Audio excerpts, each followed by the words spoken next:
everyone, I'm going to show you how to apply SSS employment benefits via SSS website. So on the search bar, just type in sss.gov.ph. You will be redirected to this page. Click nyo lang to, a robot sa CAPTCHA to ensure that you are a human. Then just submit. Then click on the member button here.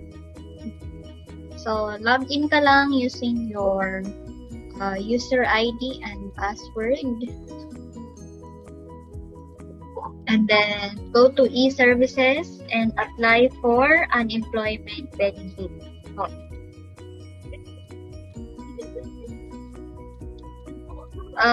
There's a note here. Please be informed that you do not have an existing UMIT savings account number in your record. If you have already an existing savings account number, please click here to enroll your savings account number. Click here.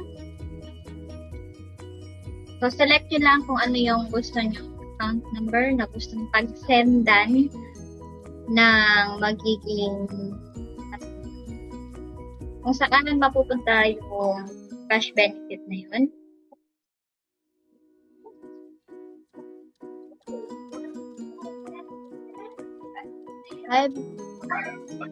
Guys, ito guys, sample lang to ha. Hindi naman ako natanggal sa work.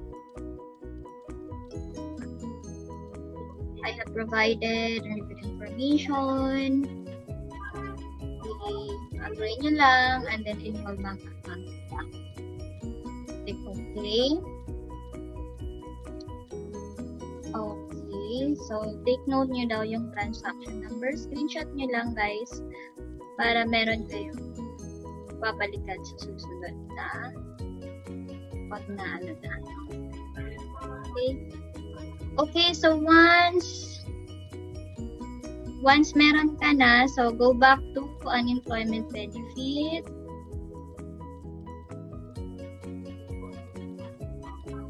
Go back to unemployment benefit.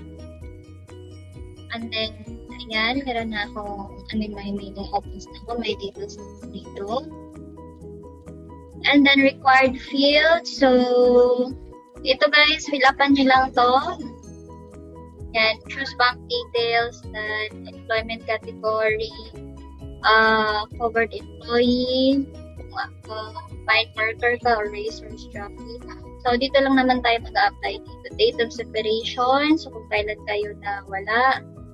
Reason, so, then, employer ID, yan your employee. Yan. So, dito, andito kasi lahat na kung saan ako nag-work, automatic na mag-fill out yung information pag sa electrician.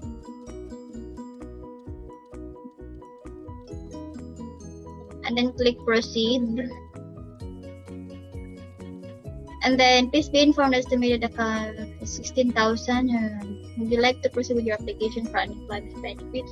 So kapag na-input niyo na yung mga tamang information na kailangan, so sabihin niyo sa'yo kung magkano yung possible na makuha sa unemployment benefits. Yan. Yan. So, ito yung possible kong makuha. So, yung 20,000 yung guys, yun yung pinaka-highest na pwede nyo makuha. But still depend kasi dun sa salary mo and what. So, hindi ko siya ipoproceed of course kasi hindi naman ako natanggal so no sure. Okay. So, yun yung process how to apply unemployment benefit to the SSS website, guys. Okay, so